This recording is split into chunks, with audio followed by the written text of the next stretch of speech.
Olá, tudo bem com vocês? Se é a primeira vez que você está assistindo o meu canal, eu sou a Bruna e esse é o canal Bru Crime. Aqui eu falo sobre casos criminais reais. E se você gosta desse tipo de assunto, já se inscreve aí no canal, já deixa seu like. Me segue também nas redes sociais. Hoje eu vou contar o caso do casal que ficou conhecido como Barbie e Ken Killers. Eles se chamavam Carla Homolka e Paul Bernardo, e a história deles é bem chocante. Então vamos ao caso?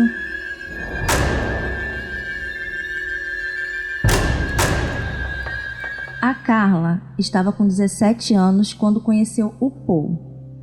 Ela estava estudando no ensino médio e trabalhava numa loja de meio períodos de vendas de alimentos de animais domésticos, lá na cidade que ela morava.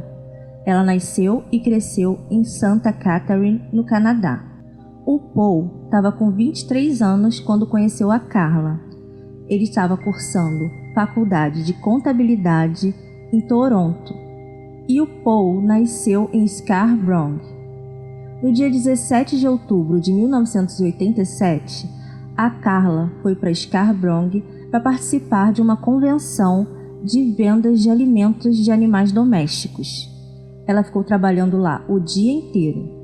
À noite, ela se reuniu com alguns amigos no restaurante do hotel para poder conhecer novas pessoas, conversar, porque ela estava numa cidade diferente, então ela queria socializar, normal. De repente, enquanto ela estava ali sentada conversando, entrou um homem no restaurante muito bonito. Um homem loiro, alto, com pouco mais de 1,80 m e com um sorriso lindo. A Carla ficou encantada com ele assim que viu. Quando os dois trocaram olhares, parecia que foi amor à primeira vista. Uma certa altura ali já do jantar, o Paul se sentou na mesma mesa que a Carla estava com os amigos e começaram a conversar bastante. Eles tiveram uma sintonia muito forte logo já de início. E os amigos da Carla, que estavam sentados ali na mesma mesa, perceberam essa sintonia e resolveram sair e deixar os dois jantando sozinhos. Eles conversaram muito, eles tinham muita coisa em comum. Eles conversaram tanto que nem perceberam que a hora do restaurante fechar já tinha chegado. Depois, eles resolveram subir para o quarto que a Carla estava hospedada. E ali eles passaram a primeira noite deles juntos. No dia seguinte, a Carla voltou para a cidade dela, mas ela não tirava o Paul da cabeça. Ela se apaixonou por ele. E o Paul também começou a falar muito sobre a Carla para os amigos dele. Ele disse que parecia que tinha encontrado a alma gêmea dele. Na escola, a Carla começou a contar sobre esse encontro que ela teve com o Paul para as amigas. A Carla achava o máximo ter conhecido um homem mais velho e que já estava na faculdade. As amigas dela também ficaram super empolgadas e ficaram muito felizes por ela. A Carla sempre namorou bastante no colégio, porque a Carla era muito bonita e chamava muita atenção. Então ela sempre estava com um namoradinho novo ou ficando com alguém, sempre tinha alguém interessado por ela. Mas depois que ela conheceu o Paul, ela não queria saber de mais ninguém. Ela só falava dele o tempo inteiro. Os dois não pararam mais de se falar. Eles falavam muito por telefone. E o Paul resolveu ir visitar a Carla na cidade dela. Pelo menos 3 vezes na semana, ele viajava para lá para poder visitar a Carla. A família da Carla, quando conheceu ele, achou ele o máximo. Além de bonito, ele parecia ter um futuro brilhante pela frente. E a Carla teria um bom futuro se casasse com ele. A irmã mais nova da Carla, chamada Tammy, também ficou muito feliz e empolgada em conhecer o Paul, porque ela não tinha nenhum irmão. Ela tinha só a Carla e mais uma irmã. E o Paul ficou sendo para ela como um irmão mais velho. Então ele estava se dando super bem com a Carla, com a família dela, estava indo tudo maravilhoso. A família da Carla super empolgada que a Carla tinha conhecido um homem bom e a Carla super feliz por estar namorando aquele homem que ela achava lindo, mais velho e que já estava na faculdade.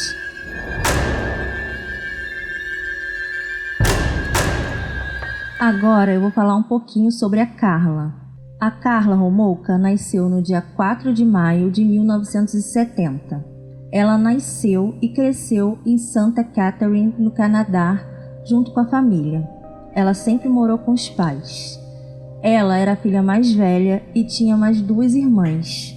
Na escola, quando criança, ela era dita como uma menina muito feliz, muito sorridente, muito alegre.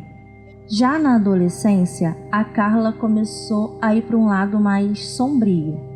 Ela se vestia sempre de roupas pretas, usava maquiagens muito fortes no rosto e gostava muito de falar sobre morte e pessoas que tiraram a própria vida. Mas a família dela não via isso como uma coisa muito estranha, porque talvez fosse uma coisa só de um adolescente que ia passar. E realmente passou. No ensino médio, a Carla tinha muitos amigos e namorava bastante, porque ela era muito bonita, então teve vários namorados no colégio. Ela começou a trabalhar numa loja de animais locais da cidade dela e ela gostava muito do trabalho dela porque era um trabalho bem tranquilo e ela gostava porque era perto de casa e ela estava ganhando o próprio dinheiro.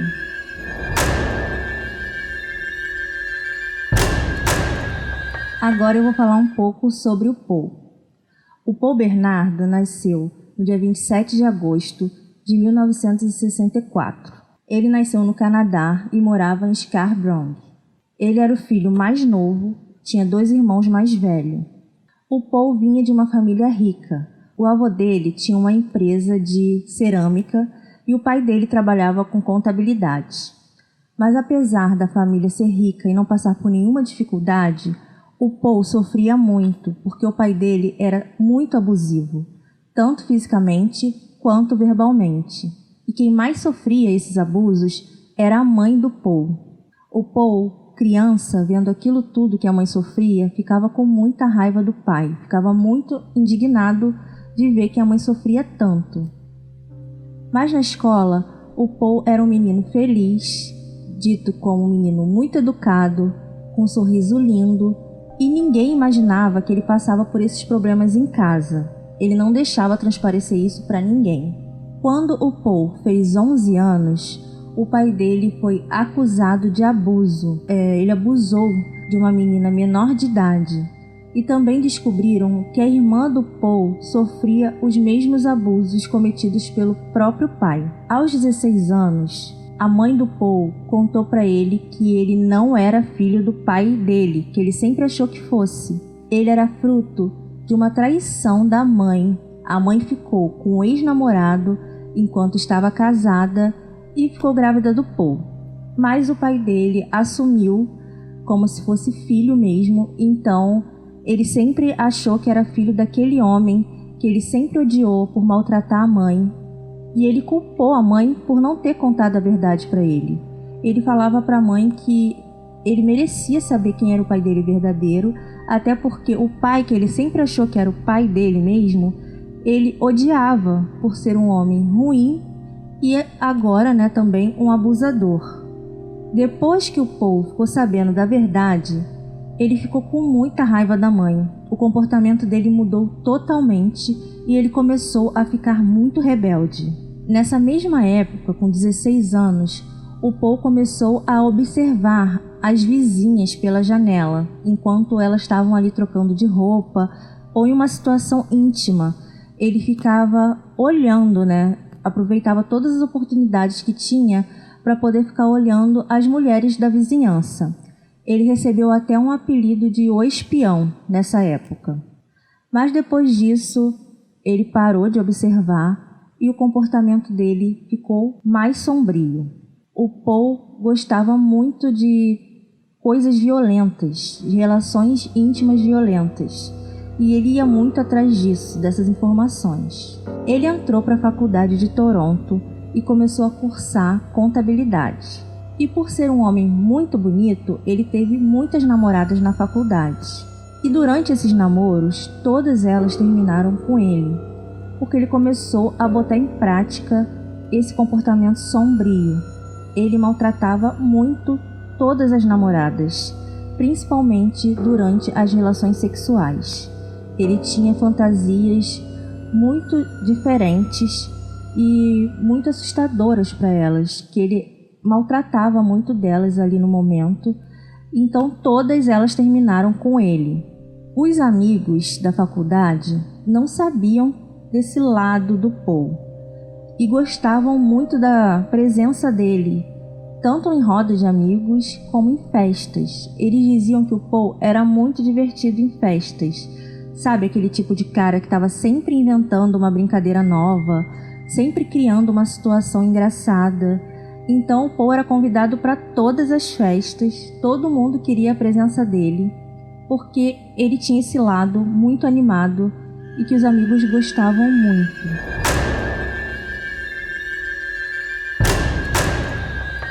Em setembro de 1988, tinha um abusador solto nas ruas de Scarborough. 7 mulheres fizeram denúncias diferentes e relataram os abusos para a polícia. As mulheres estavam com muito medo de sair sozinhas nas ruas por causa desse abusador. A polícia não tinha pistas de quem poderia ser ele, então não tinha como saber e passar informações. A única coisa que a polícia podia fazer era alertar as mulheres para que tivessem muito cuidado, não saíssem sozinhas na rua à noite e que, se precisassem sair, para saírem acompanhadas. A mídia também estava falando muito sobre esse caso, saía em jornais, televisão, rádios, também como uma forma de alerta para as mulheres se prevenirem e não correrem risco desse homem, aparecer e fazer alguma coisa. As mulheres relataram que eram atacadas pelas costas. Algumas estavam andando no parque, outras em ponto de ônibus. Ele chegava, agarrava elas por trás, não deixando que elas vissem o rosto deles. Então, não tinha como passar boas informações para a polícia. A única coisa que elas sabiam era que ele era alto, loiro e parecia ser jovem. Então era com essas informações que a polícia tinha que trabalhar. A polícia começou a coletar DNAs de possíveis suspeitos e eles coletaram DNA de mais de 100 homens. Para ajudar também a criar um perfil desse homem, eles chamaram um investigador do FBI que era especializado nisso. Com as informações que as mulheres passaram e com algumas informações que a polícia tinha, ele criou um retrato falado de como poderia ser esse homem. O FBI determinou que os ataques feitos por esse homem eram baseados com muita raiva e que esse homem era muito perigoso, que ele devia ter por volta dos 20 anos e que morava em uma casa junto com uma família, que ele era alto, loiro e bonito. O FBI também disse que esse homem morava ali pela área e que ele já devia ter histórico de violência doméstica. Quando o Paul e a Carla se conheceram em 1987, já haviam ocorrido 3 ataques em Scarborough, mas era impossível a Carla imaginar que esse homem que ela estava apaixonada fosse esse abusador.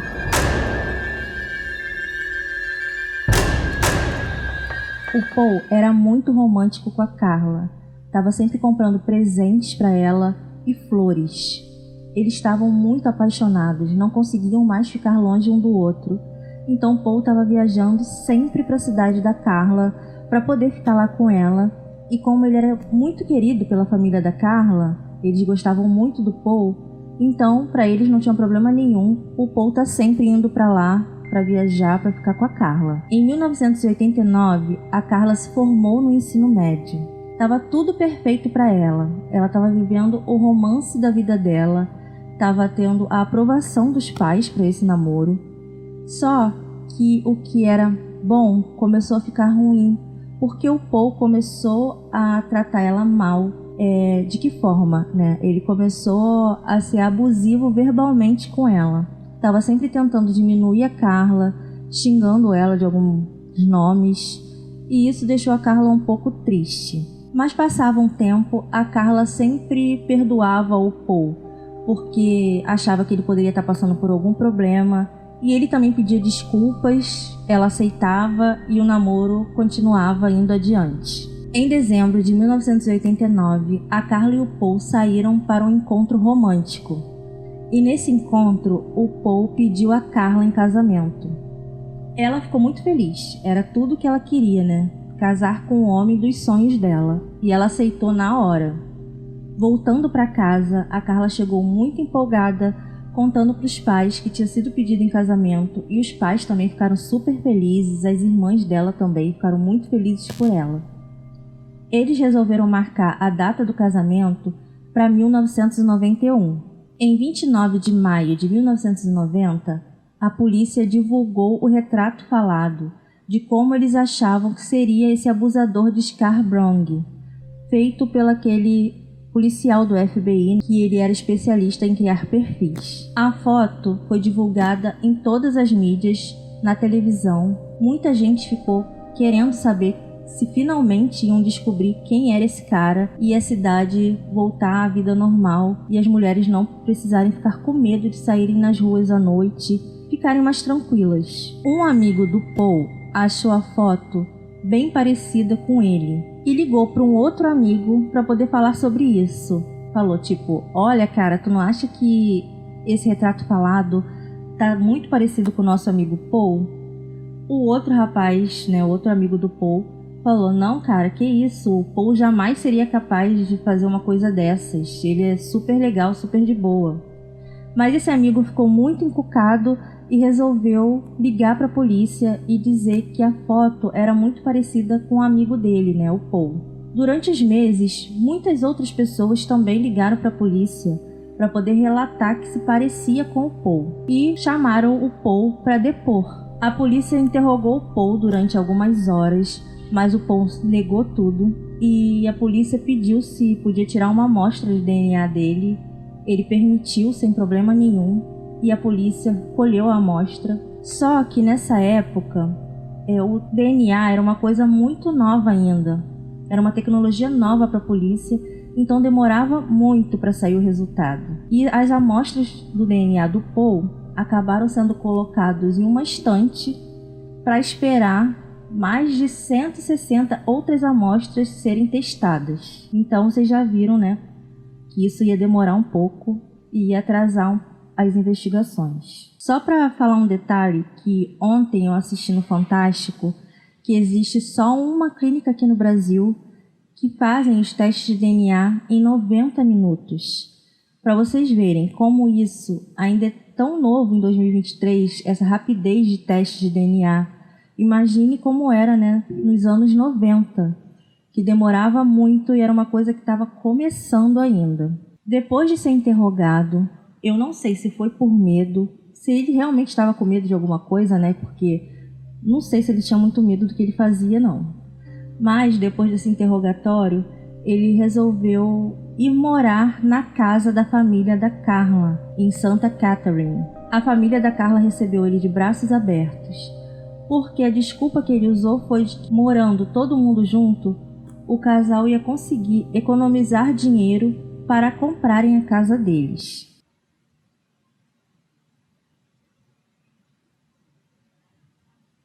E como eu já disse anteriormente, toda a família amava o Paul, principalmente a irmãzinha de 15 anos da Carla, chamada Tammy. Só que durante o tempo, o Paul começou a ter desejos bem sombrios com essa irmã da Carla.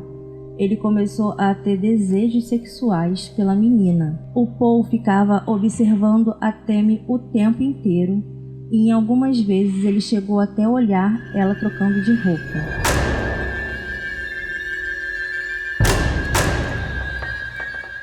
Agora chegou o momento de vocês começarem a passar raiva junto comigo. O Paul falou para Carla que ela devia um presente para ele. Como ela não era mais virgem quando eles se conheceram, que ele gostaria que a Carla desse a irmã dela, a Tammy, de 15 anos, de presente para ele, porque a Tammy ainda era virgem e ele queria tirar a virgindade da menina. O pior de tudo é que a Carla aceitou isso. Os dois combinaram de que para isso acontecer, eles teriam que sedar a Tammy, porque acordada ela não iria aceitar, Claro que não.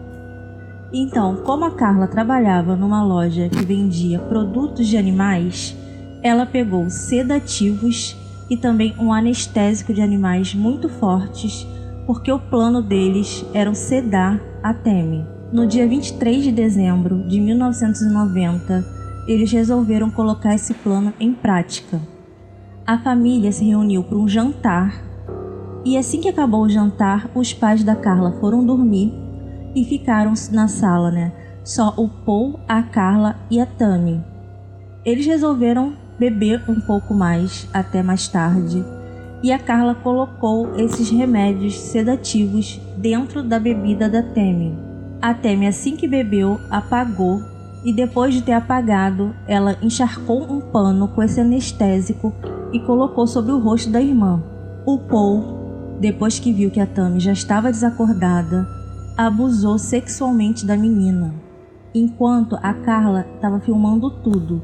O Paul tinha uma câmera que ele gostava de filmar tudo que ele fazia, jantares, reuniões de família, e ele usou essa câmera para poder filmar esse abuso. Depois que o Paul terminou de abusar da Tammy, ele falou que era a vez da Carla fazer a mesma coisa, e a Carla aceitou e fez. O Paul filmou tudo também.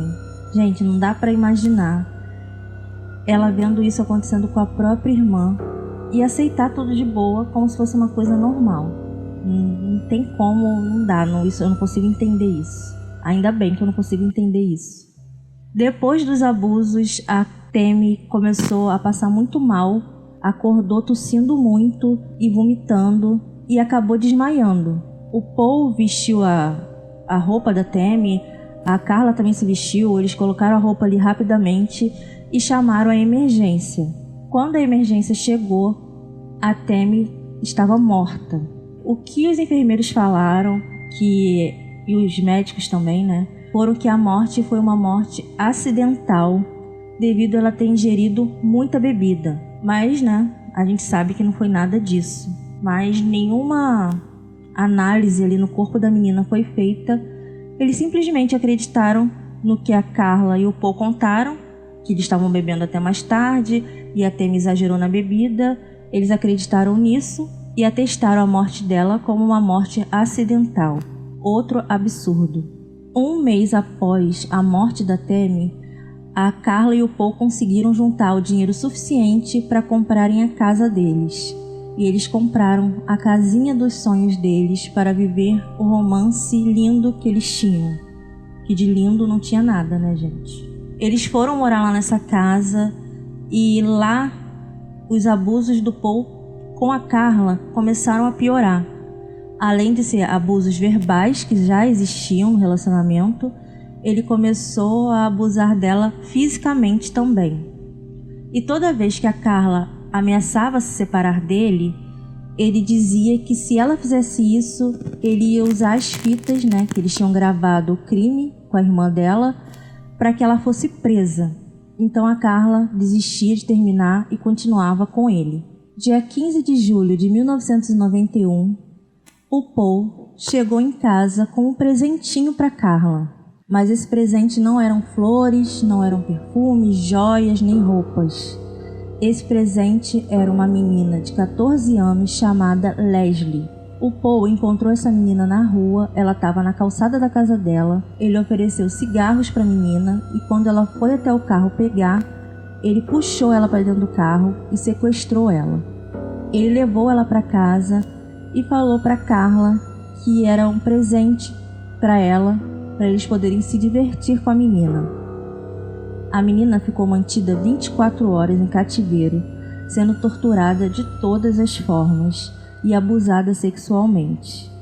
Depois de fazerem tudo isso com a menina, eles a mataram e colocaram o corpo dentro do porão. Nessa mesma noite, que eles mataram a menina, eles tinham um jantar em família. A família da Carla foi até lá para poder jantar com eles. E enquanto eles estavam ali jantando e aproveitando a noite, o corpo da menina ainda estava lá no porão. Para vocês verem como eles eram frios, Eles faziam as coisas e agiam como se nada tivesse acontecido. E eles também filmaram essas torturas e esses abusos que eles fizeram com a Leslie. Depois que a família da Carla foi embora, eles foram até o porão para decidir o que iam fazer com o corpo. E o que eles fizeram foi outra coisa horrível. Eles desmembraram o corpo em várias partes e colocaram dentro de blocos de cimento. Depois de ter feito isso, eles resolveram jogar o corpo da menina no rio Gibson. Mas o que eles não sabiam é que esse rio ele não ficava o tempo todo alto, né? Tinha algumas partes do rio que a água abaixava durante algumas épocas. Gente, aproveita e já se inscreve aí no canal, não esquece, e já deixa o like, porque isso vai ajudar muito a gente. Em 29 de julho de 1991, aconteceu o tão esperado casamento que a Carla queria tanto, e eles convidaram 100 amigos para participarem dessa cerimônia. O casamento foi muito bonito, eles fizeram uma super festa, a Carla estava com um super vestido, como se fosse um casal normal, um casal apaixonado, e que não fosse um casal tão sombrio, ninguém imaginava que eles fossem daquele jeito. No mesmo dia do casamento deles, enquanto eles estavam lá curtindo a festa e aproveitando tudo, um pescador achou um bloco de cimento que estava quebrado, jogado lá no rio. E pela rachadura desse bloco, ele conseguiu ver que dentro tinha parte de um corpo humano. Ele chamou a polícia foi até lá, conseguiu juntar as partes do corpo e começaram a investigação para saber de quem era. Eles conseguiram identificar que o corpo era da Leslie, mas eles não conectaram essa morte de Santa Catherine aos casos do abusador de Scarborough. As polícias nessa época não se comunicavam, então eles não tinham noção de que crimes estavam acontecendo em Scarborough e esse crime de Santa Catherine, então não conectaram nada. Como presente de casamento, a Carla convidou uma menina também de 15 anos, que era amiga da irmã dela, para poder ir na casa dela, para eles poderem conversar e curtir uma noite juntos ali, o casal e essa menina. Essa menina foi também sedada pela Carla e foi abusada pelo Paul, enquanto a Carla filmava tudo, e depois a Carla também abusou dela e o Paul filmou tudo. Só que essa menina não morreu, ela acordou sem conseguir lembrar de nada do que tinha acontecido e depois foi embora. E eles se safaram, né? Porque a menina não percebeu que tinha acontecido nada de errado com ela. No dia 16 de abril de 1992, os dois saíram para caçar quem seria a próxima escrava sexual deles. Eles estavam andando de carro pelas ruas quando avistaram a Kristen. Ela estava saindo da escola, então eles pararam o carro um pouco mais à frente e esperaram que ela passasse ao lado do carro. Quando ela passou ao lado do carro, a Carla a chamou para perto dali deles, da janela, para pedir uma informação. Ela estava até com um mapa na mão, para vocês verem como eles planejavam tudo, dizendo que estava perdida e queria uma informação. E quando a Kristen chegou próxima ao carro, eles puxaram a menina para dentro e também sequestraram ela. Isso tudo aconteceu ali em frente ao estacionamento de uma igreja, à luz do dia. Era de dia isso. Então, tinham testemunhas na rua. Meia hora depois que a Kristen não chegou em casa, o pai dela já começou a ficar preocupado porque ela não tinha o costume de se atrasar. Então ele já foi na polícia para poder dizer que ela tinha desaparecido. Algumas testemunhas que viram ela sendo puxada para dentro do carro falaram para a polícia que tinha sido um carro, um Camaro bege, que 2 pessoas fizeram isso. Só que essa informação não ajudou em nada a polícia, porque o carro do Paul não era um Camaro bege, e sim um Nissan dourado. Então a polícia, enquanto estava procurando esse tal Camaro amarelo, botaram até outdoor na rua com a foto desse Camaro e em busca de quem seria o dono desse carro, deu tempo de que o Paul e a Carla também fizessem torturas horríveis com essa menina e abusassem dela sexualmente, e também filmaram tudo para a coleção de fitas deles, né? A mídia também começou a divulgar sobre esse desaparecimento e o Paul e a Carla acabaram matando a Kristen e jogaram o corpo em uma vala perto de um cemitério. O corpo da Kristen foi encontrado no dia 30 de abril de 1992. Eles também não fizeram ligações entre um caso e o outro, o que também prejudica muito nas investigações. Uma coisa que eu tinha esquecido aqui de falar é que, quando o Paul saiu de Scarborough, os crimes de abusos sexuais lá pararam de acontecer. E quando ele foi morar em Santa Catherine, foram lá que os abusos começaram a acontecer com frequência.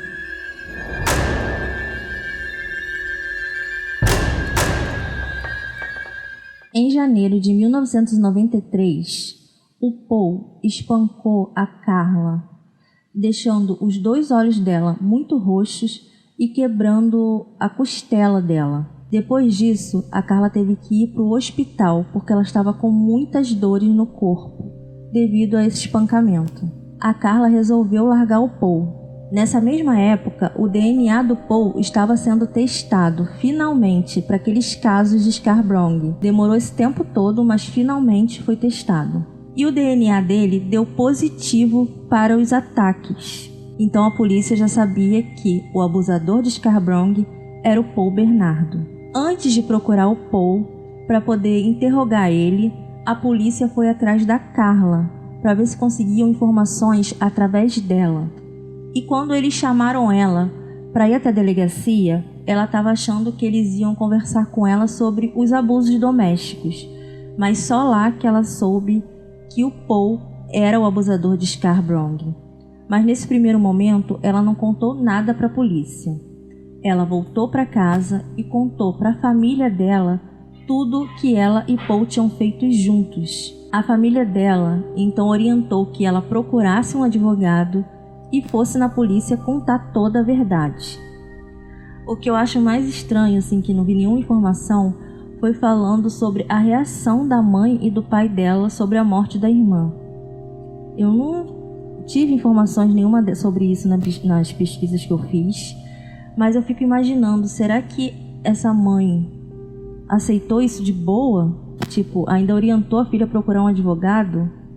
Meio estranho, sobre isso eu não tenho muitas informações. A Carla foi até a delegacia para poder testemunhar contra o Paul, mas antes os advogados dela falaram, que ela contaria tudo se a polícia fizesse um acordo de que a Carla não teria uma pena tão longa. E a polícia acabou aceitando, porque eles não tinham nenhuma evidência, nem tantas provas assim que pudessem acusar o Paul.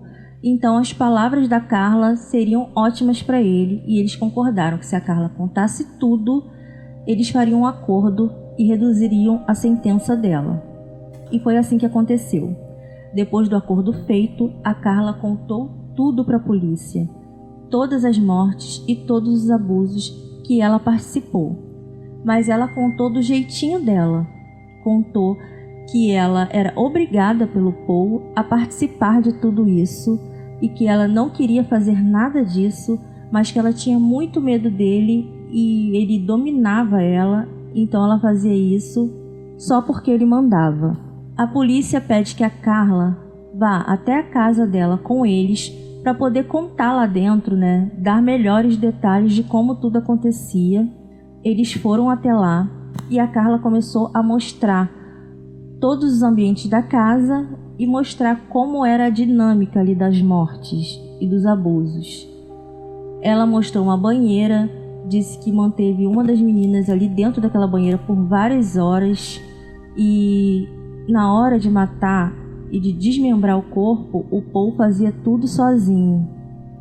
Mas ao mesmo tempo que ela estava falando sobre desmembrar um corpo de uma menina, ela estava preocupada que os móveis da casa dela tinham desaparecido, que os perfumes do banheiro dela não estavam mais lá e ficava questionando a polícia: cadê meus perfumes? Cadê os móveis da minha casa? Para onde que foi tudo isso?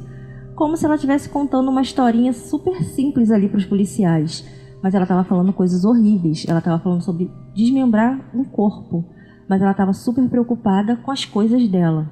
Tudo isso foi percebido pelos policiais. Essa atitude, da Carla de não parecer estar nem aí pro que tinha acontecido. Então, a partir daí, eles já começaram a achar alguma coisa estranha. Mas eram só as palavras da Carla que eles tinham, como evidência ali de tudo que tinha acontecido. A Carla também falou para os policiais que se eles quisessem ver tudo o que tinha acontecido, saber toda a verdade, que eles tinham que achar as fitas, que o Paul gravou tudo nessas fitas. Em 17 de fevereiro de 1993, o Paul Bernardo foi preso. A polícia começou então a procurar essas tais fitas que a Carla tinha dito. Eles foram até a casa do Paul, eles vasculharam tudo, ficaram mais de 73 dias procurando dentro da casa e não conseguiram encontrar nada. Sem as fitas, eles não tinham nenhum tipo de evidência que ligasse o Paul aos crimes, a não ser o testemunho da Carla contra ele. O acordo da Carla com a polícia foi mantido em segredo de todo mundo e da mídia também. Eles não queriam que isso atrapalhasse nos julgamentos. Se vocês escutarem algum barulhinho aí, são as minhas gatas que acabaram de acordar e estão transitando pela casa.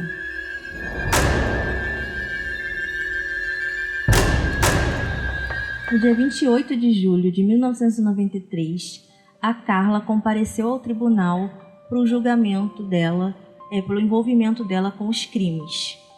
A Carla foi condenada a homicídio culposo, aquele homicídio que a pessoa não tem intenção de matar, e foi condenada a 12 anos de prisão, sem direito a condicional. A Carla foi presa no dia 2 de agosto de 1993. E durante o julgamento da Carla, um detalhe que eu esqueci de falar, ela foi vestida totalmente diferente das roupas que ela costumava usar no dia a dia dela.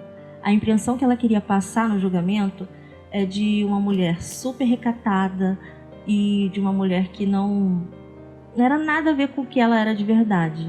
Ela quis passar uma outra imagem para poder convencer de que ela era aquela mulher frágil que foi dominada pelo marido. Em 18 de maio de 1995, começou o julgamento do Paul Bernardo e ele se declarou inocente de 9 acusações.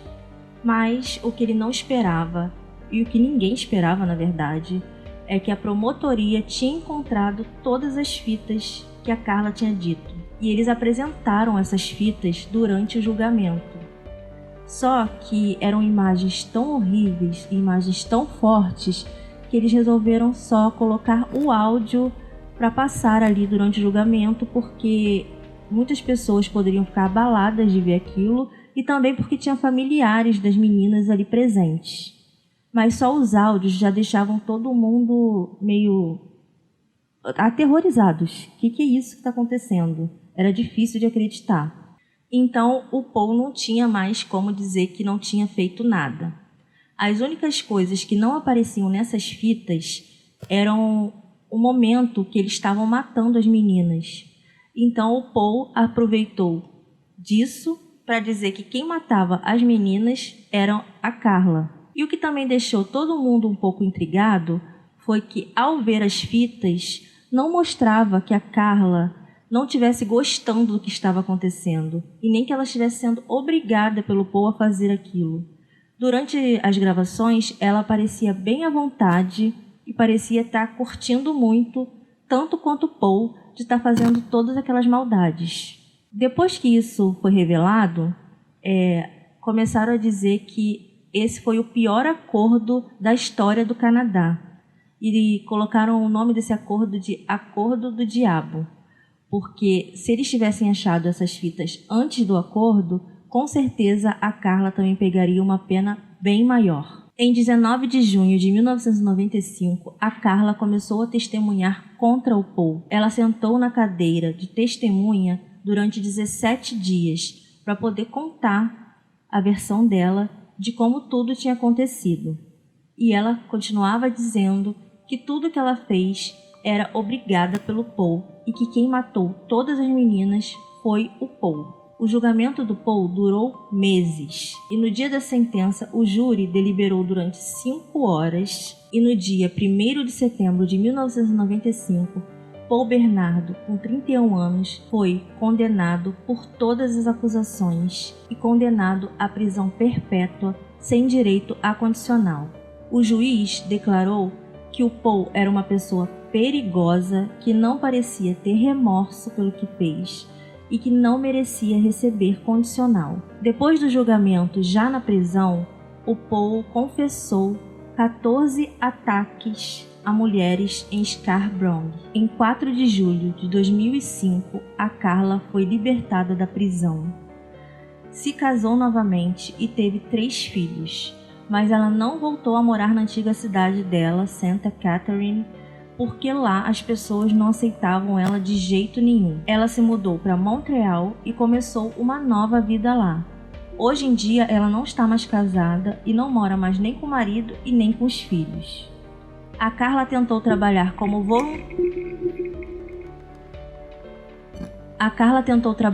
voluntária num colégio, mas os pais e a comunidade não aceitou que ela trabalhasse lá, porque lá tinha muitas crianças e adolescentes, e onde a Carla vai, ela é muito rejeitada e muito julgada ainda pelos crimes.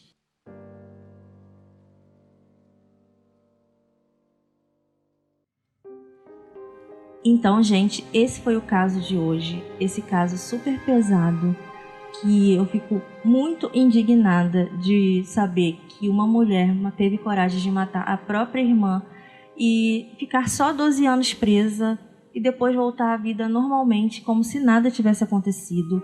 A Carla não mostrou nenhum remorso pelo que ela fez. Eu não sei, não tive informações de como a família dela, aceitou tudo isso. Eu não sei dizer, eu não pesquisei bastante, mas não consegui encontrar. Mas, pensando assim, a Carla parece ser até bem pior do que o Paul, porque foi só quando eles se encontraram que as mortes começaram, e ela ter aceitado esse tipo de casamento é difícil de entender, não consigo mesmo entender.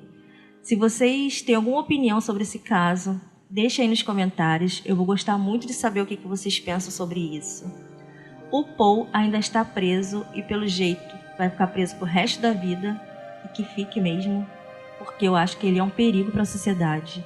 Também por não ter demonstrado nenhum tipo de remorso e por não ter nem pedido desculpa a nenhuma das vítimas, a nenhum familiar, a nada. Então que ele fique preso lá para sempre.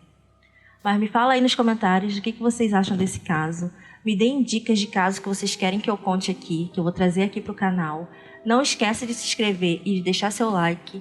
Me segue lá nas redes sociais, que lá eu sempre posto quando tem vídeo novo.